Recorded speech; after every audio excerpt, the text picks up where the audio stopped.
référence. 1 Jean 2, 15, 17. N'aimez pas le monde, ni les choses dans le monde. Si quelqu'un aime le monde, l'amour du Père n'est point en lui. Car tout ce qui est dans le monde, la convoitise de la chair, la convoitise des yeux et l'orgueil de la vie ne vient point du Père, mais vient du monde. Et le monde passe et sa convoitise aussi. Mais celui qui fait la volonté de Dieu demeure éternellement. Dans ce genre de texte, il est important quand même de préciser que si vous rentrez ce soir, je ne sais pas, ne mettez pas votre télé à la poubelle, vos livres peut-être. C'est pas ce que veut dire ce texte en disant n'aimez pas le monde ou tout ce qu'il y a dans le monde, parce que sinon, eh ben, tout ce qu'il y a sur la terre, on l'enlève, hein, on le brûle, il ne va pas nous rester grand-chose. Mais c'est précisé ici ce qu'il ne faut pas aimer qui fait partie du monde, d'accord? C'est la convoitise donc de la chair, la convoitise des yeux, l'orgueil de la vie, etc., etc. D'accord? C'est important parce que dans des temps anciens, et peut-être encore aujourd'hui, ça arrive, il y a ce qu'on appelle de l'extrémisme. Vous savez que l'être humain, souvent, il a un problème avec l'équilibre. Hein. C'est tout, c'est rien. Mais parfois, c'est vraiment dans l'extrême, dans les extrêmes. Et le Saint-Esprit, justement, nous aide à comprendre sa parole et à être équilibré. C'est très important. D'accord? Et donc, c'est important de faire cette précision. Mais ce n'est pas le texte, ce n'est pas en tout cas le verset qui va nous arrêter, c'est plutôt ce qui est dit. Donc, voilà, dans ce passage que nous venons de lire, voilà, c'est plutôt, on va parler de l'orgueil de la vie. L'orgueil de la vie, ça fait partie des expressions de la parole de Dieu. Je ne sais pas trop ce que ça veut dire.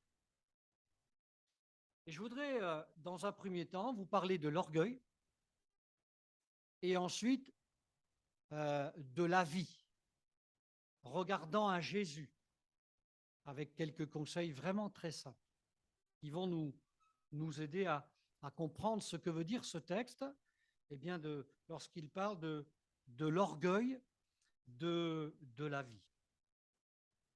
Si je dois parler de l'orgueil, je pourrais parler d'une attitude. Alors on va dire que c'est l'autre, hein, ce n'est pas nous. D'accord? Ce sera plus simple. On va dire que c'est toujours l'autre. Mais vous aurez compris que ça va peut-être aussi nous rappeler certaines attitudes que peut-être nous avons eues. Et peut-être cela nous préservera aussi d'avoir ces attitudes demain. Je voudrais prendre un premier texte pour parler de cette attitude qui se trouve dans Ésaïe, donc ça peut s'afficher, ça serait super, Ésaïe 2, 11.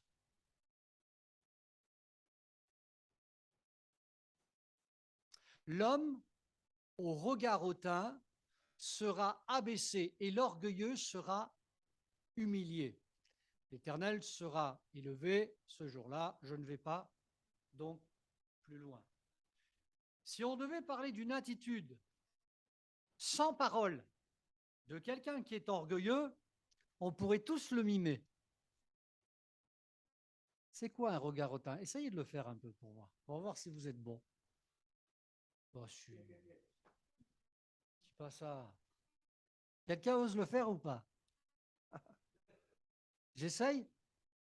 Oh, je ne vais pas y arriver, moi. Quelqu'un qui regarde, vous savez, une personne de haut comme ça. Hein? C'est ça le regard hautain, comme ça. Voilà.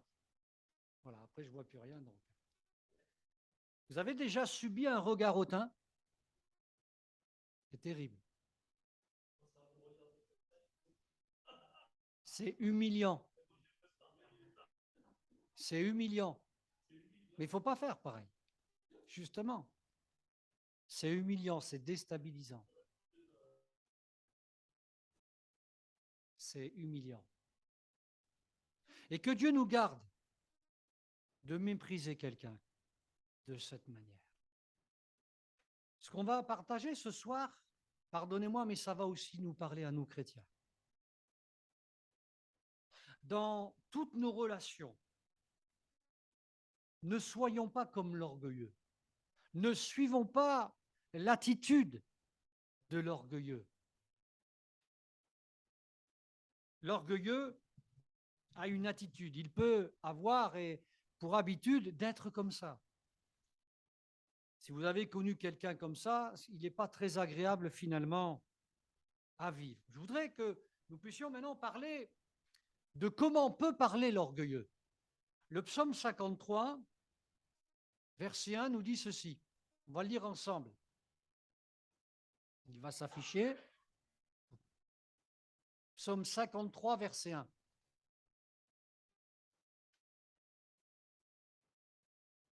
Voilà. Qui a cru à ce qui était annoncé, qui a reconnu le bras de l'Éternel, il s'est élevé, faible plante. Ouais, non. C'est psaume. Ouais. Il a compris Isaïe. Parce qu'on était à Isaïe tout à l'heure. Pour ça, je me suis dit, bon, d'accord. Peut-être que le Seigneur veut me faire dire autre chose. Voilà. C'est ce texte qu'on connaît, les prédicateurs connaissent aussi. L'insensé dit en son cœur, il n'y a point de Dieu. Il semble que beaucoup le disent encore aujourd'hui. Hein. L'insensé dit en son cœur, il n'y a point de Dieu. Parfois, les chrétiens disent que Dieu n'est pas là, parfois. Ça leur arrive, parce qu'ils ne le sentent pas, parce qu'il semble qu'il tarde à répondre à leurs prières. Mais ce n'est pas parce que nous le pensons, que nous le disons, que c'est la réalité, n'est-ce pas? Et attention à nous aussi. Lorsque nous parlons du Seigneur, à bien peser nos paroles. Attention, parce que l'orgueilleux, lui, c'est vrai, une forme d'orgueil, une manière de voir, c'est aussi une posture, c'est aussi une attitude. De parler ainsi, ça vient de moi, c'est grâce à moi. Et vous savez que l'ennemi de nos âmes saura rapidement nous faire nous attribuer quelques bénédictions et quelques succès. Ça va vite, hein? Ça va très vite. Le regard hautain, parler comme l'orgueilleux. On peut aussi réfléchir comme un orgueilleux. Proverbe 21,4, si tu pouvais le mettre dans la version Semeur. Proverbe 21,4.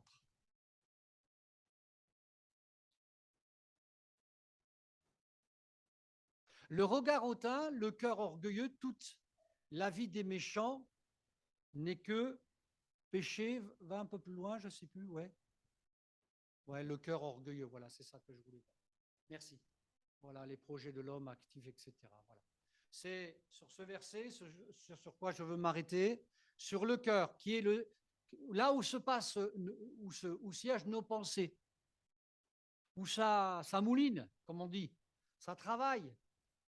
Et on a besoin de la parole de Dieu, on a besoin du Saint-Esprit pour nous sanctifier un petit peu tout ça. Ça, c'est bon, ça, c'est pas bon. Ça, c'est utile, ça, c'est pas utile. On peut réfléchir comme un orgueilleux. Ça peut arriver. Et puis, je voudrais finir, parce que je ne voudrais pas non plus parler de l'orgueilleux toute la soirée, mais je voudrais parler de juste quelques attitudes, quelques actions pour parler des agissements de l'orgueilleux. Non fot pas la 10, verset 2. Mets-toi là, j'en parle. D'agir de l'orgueilleux. Le méchant, dans son orgueil, poursuit le malheureux ils sont victimes des trames qu'il a conçues. Aujourd'hui, vous savez de quoi on parle? Il y a un mot qui est, comment dire, qui est souvent cité dans l'actualité. Harcèlement. C'est du harcèlement, ça. C'est vieux, hein, pourtant, comme texte. Et le méchant, l'orgueilleux, va mettre la pression. Qui a pété toi? Pardon. Que les chrétiens, sous prétexte qu'ils ont un peu de connaissance, ne mettent pas la pression aux autres. Vous voyez, ça nous parle. Parfois, on s'adresse aux personnes et on voudrait qu'elles comprennent ce que nous avons mis 20 ans à comprendre. Nous sommes parfois, et je l'ai été personnellement, Robert aussi, je pense, pourrait le dire, en tant que chrétien, parfois on est dur avec nos enfants. On est dur. Sous prétexte qu'ils sont nos enfants, et je rappelle, parfois ils ne sont pas convertis, on les traite comme des chrétiens, alors qu'ils ont tout à prendre de nous et de notre exemple. Et c'est notre exemple, en plus de tout le reste, qui va les amener à Christ. Voyez? Ne mettons pas la pression. C'est ce que dit d'ailleurs un des textes lorsqu'il s'adresse aux enfants, hein, aux parents par rapport à leurs enfants. C'est vrai qu'on cite souvent eh oh, honore ton père et ta mère. Mais n'irritez pas vos enfants. Ouais. Mais il faut faire attention à ça. Parce qu'on frise l'orgueil.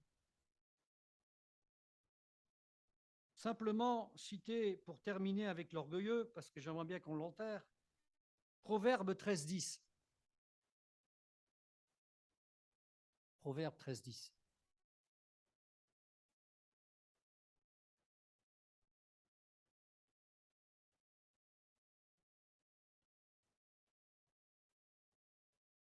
Voilà, c'est seulement par orgueil qu'on excite des querelles. Mais la sagesse est avec ceux qui écoutent les conseils. Mais dans l'église à Givors, il n'y a pas de querelle, il n'y en a jamais eu. Et encore moins à Vienne.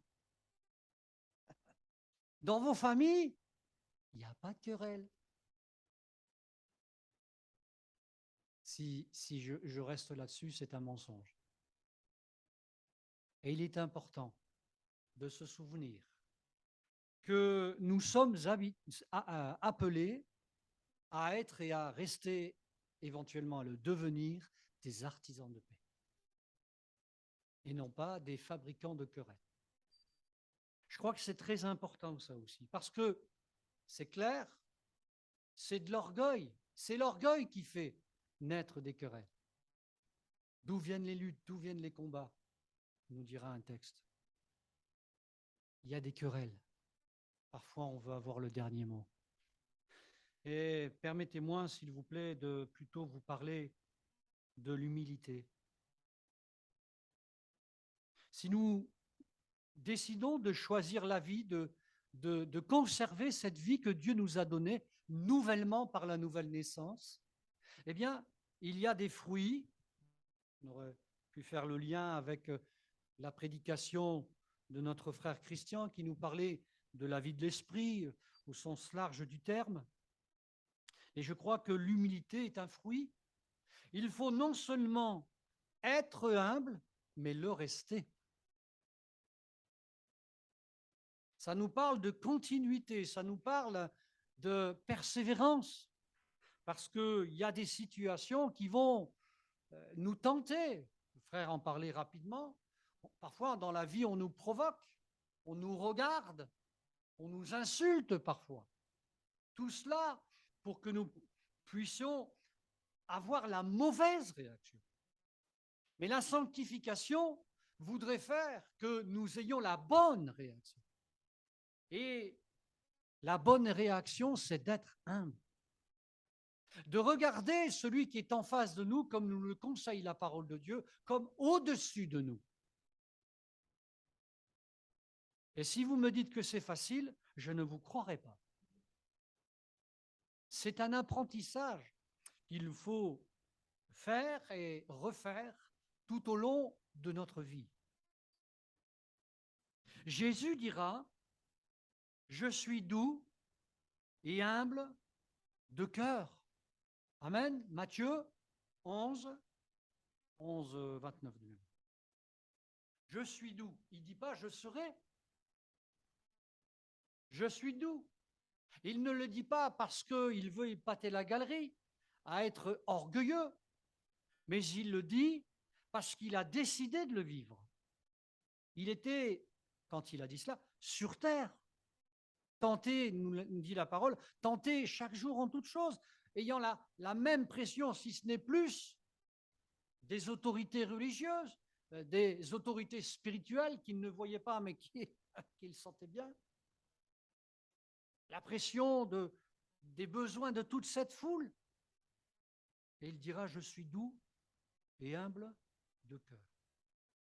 Mais d'autres l'ont dit, ont parlé de l'humilité, de cette attitude qui est contraire à l'attitude de l'orgueilleux. Paul dira dans Romains 12, 16, « Laissez-vous attirer par ce qui est humble. » Alors on comprend, n'aimez pas le monde, parce que aimer le monde, c'est d'être attiré par tout ce qui est élevé, n'est-ce pas? On veut être le premier, dès petit, à l'école, il y a la compète. Il y a la compète, il y a la pression. Et je parle de la France, mais regardez ailleurs. Aux États-Unis, en Asie, c'est de la folie. Il faut être le premier. Et certains ont des taux de suicide déjà d'enfants parce qu'ils ne réussissent pas. Et pour eux, c'est un échec assuré s'ils ne sont pas dans les premiers. C'est terrible de produire une telle société. Dans l'Église, il n'y a pas de compétition. Dans notre vie chrétienne, il ne doit pas y avoir de compétition, mais plutôt des hommes et des femmes, des frères et des sœurs, qui s'exhortent et qui s'encouragent mutuellement. Amen. La Bible dit que l'amour, il faut qu'il soit débarrassé, exempt d'hypocrisie, d'orgueil, quoi. Hein. Amen. Que Dieu soit béni. Paul, donc, il dira, laissez-vous attirer par ce qui est humble. Et puis, dans l'épître de Jacques, il est dit que, dans Jacques 4, 6, qu'il fait grâce aux humbles, aux humbles. Il veut faire grâce aux humbles. Moi, je ne sais pas, mais je préfère que Dieu me fasse grâce, hein, personnellement. Je crois à la grâce de Dieu. La grâce de Dieu, c'est une doctrine dans la parole de Dieu. Dieu fait grâce. Il préfère faire miséricorde que de faire abattre son jugement. Voilà pourquoi il a choisi l'Église, et depuis des lustres, qu'il fait battre notre cœur pour que nous puissions annoncer le message de réconciliation de Dieu avec les hommes par Jésus-Christ, parce qu'il est motivé par sa miséricorde. Amen. Et nous aussi, nous devons l'être. Nous devons être humbles, même si nous avons de l'expérience, même si nous avons vécu de belles choses. Restons humbles et permettons à d'autres, par notre engagement, par notre dévouement, que d'autres connaissent sans restriction cette même grâce que nous avons reçue. Amen. Gloire à Dieu. Je voudrais, si vous permettez, terminer avec un texte, une histoire. Je vais y passer rapidement, mais c'est dans Luc 12, verset 16.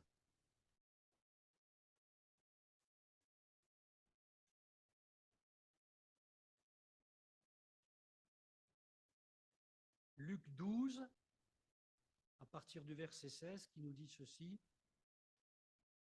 C'est Jésus qui parle et qui parle une parabole, à travers une parabole, et il leur dit, cette parabole, les terres d'un homme riche avait beaucoup rapporté, et il raisonnait en lui-même, disant, que ferai-je, car je n'ai pas de place pour serrer ma récolte.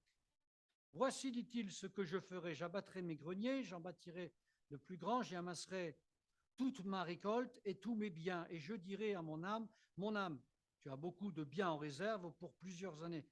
Repose-toi, mange et bois et réjouis-toi. Mais Dieu lui dit, insensé, cette nuit même, ton âme te sera redemandée, et ce que tu auras préparé pour qui sera-ce? Il en est ainsi de celui qui amasse des trésors pour lui-même et qui n'est pas riche pour Dieu. Je ne dis pas Amen, parce qu'il ne faut pas dire Amen.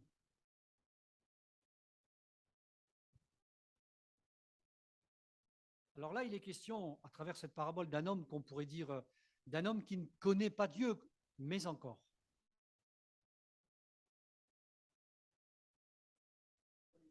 Et si on parlait d'un chrétien qui avait beaucoup reçu et qui, finalement, garde tout ça pour lui. Je pourrais parler donc d'expérience, je pourrais parler de connaissance, je pourrais parler de la santé de ce chrétien ou de cette chrétienne, je pourrais parler de ses moyens, même financiers, peut-être, je ne sais pas.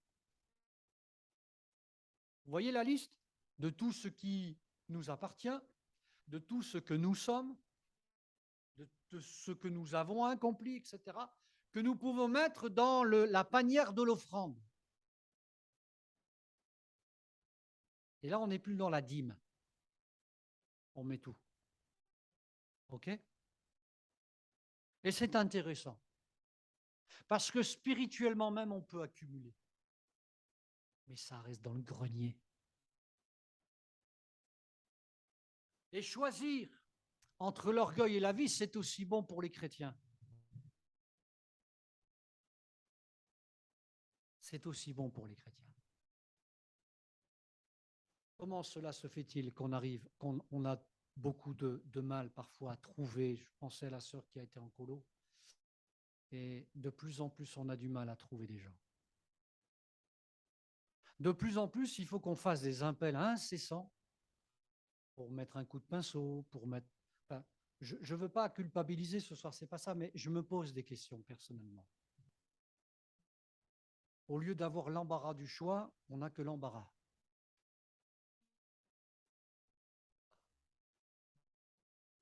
Et je laisse ça sur votre cœur comme un sujet de prière. Il y a des défis qui sont énormes. Vous voyez, on le disait mardi dernier, mais notre frère et notre sœur, ils vont partir. Vous le savez, ça. Il faut qu'on les laisse partir. Si, il faut qu'on les laisse partir. C'est la volonté de Dieu. Est-ce que vous priez pour leur remplacement? Est-ce que vous priez pour que, du milieu de nous, des hommes et des femmes se lèvent? Amen. C'est une vision, ça, que Dieu nous a donnée. Ce n'est pas la vision d'un pasteur, hein. C'est la vision du Seigneur. Amen. Mais il y a aussi nos cœurs. On en est où? On a mis quoi dans la panière? On a mis quoi? C'est notre vie qu'on donne au Seigneur. Amen. Et de dire que finalement, parfois, comme ça arrive, quand il y a des annonces et des appels, ah ben lui, il va le faire. Ah ben lui, il va le faire. C'est à lui de le faire. Trop vieux, trop jeune, pas expérimenté, etc. Vous connaissez le discours intérieur. Ça passe, oui. Ça glisse. Et le Seigneur, il nous parle ce soir. Il ne voudrait pas qu'on vive l'année ou les mois qui se sont passés de la même manière. Il voudrait que ce feu-là, il s'allume à nouveau, il nous embrasse et qu'on le serve sans restriction. Amen. Gloire à Dieu. Je crois que c'est important de parler justement de ce texte sous un angle plus s'adressant à l'Église aussi. Nous pouvons aussi tomber dans l'orgueil spirituel en nous disant, finalement, nous avons suffisamment vécu de choses que nous n'avons plus rien à vivre. Et c'est tout le contraire de la pensée du Seigneur. Alors, que Dieu nous aide les uns et les autres à nous rappeler ces choses avec bienveillance, avec douceur, bien sûr, et le communiquer aux autres, afin que eh bien, l'Église soit comme une fourmilière et qu'il n'y ait rien qui soit laissé au hasard. Je ne dis pas de faire des projets, vous savez, partout, être partout et nulle part. Non, je dis déjà de répondre aux besoins, je dirais, essentiels. On va parler bientôt de l'évangélisation à Vienne et à Givors. On va se questionner par rapport à ça. Et je crois que c'est important de le faire. Est-ce que vous voulez qu'on termine par la prière avant de se séparer? Peut-être qu'après Robert, tout à l'heure, et Christian feront quelques annonces rapides. Mais je voudrais prier pour chacun et chacune d'entre nous. Seigneur, on veut te remercier parce que tu ne nous laisses pas oisifs. Déjà dans nos pensées, tu es celui qui règne sur ton œuvre. Et c'est toi qui orchestres toutes choses. Nous ne sommes que des serviteurs au service du Maître. Alors, quoi de plus normal que tu nous enseignes, que tu nous exhortes, tu nous rappelles, que tu nous veux toujours avec toi dans ton service. Seigneur, nous savons que nous avons raison de t'obéir, parce que la mission que tu nous as confiée, elle a un caractère éternel. Seigneur, tu réjouis notre cœur parce que tu nous dis en quelque sorte encore ce soir que tu as besoin de nous, que tu veux te servir de nous. Seigneur, merci de permettre à ce que, Seigneur, nous ne soyons jamais dans l'Église, Seigneur, en manque d'ouvriers, en manque de servantes, de serviteurs, quel que soit le domaine dans lequel tu veux qu'ils travaillent. Seigneur, et nous savons que tu vas ajouter à l'Église, Seigneur, aussi des personnes qui passeront par la nouvelle naissance, qui recevront le salut premièrement, et ensuite tu les baptiseras du Saint-Esprit et tu te serviras aussi d'eux ou d'elles. Seigneur, je te remercie, Seigneur, parce que cette perspective, Seigneur, que tu nous rappelles, elle est bonne. Et c'est ton œuvre. Nous n'avons pas besoin, Seigneur, d'inventer une autre vision. C'est celle-là que tu nous as laissée. Alors nous voulons nous y attacher, nous y engager, Seigneur. Aide-nous, Seigneur, aussi à ce que nos cœurs changent pour que nous puissions, Seigneur, recevoir tes instructions dans l'humilité. Amen.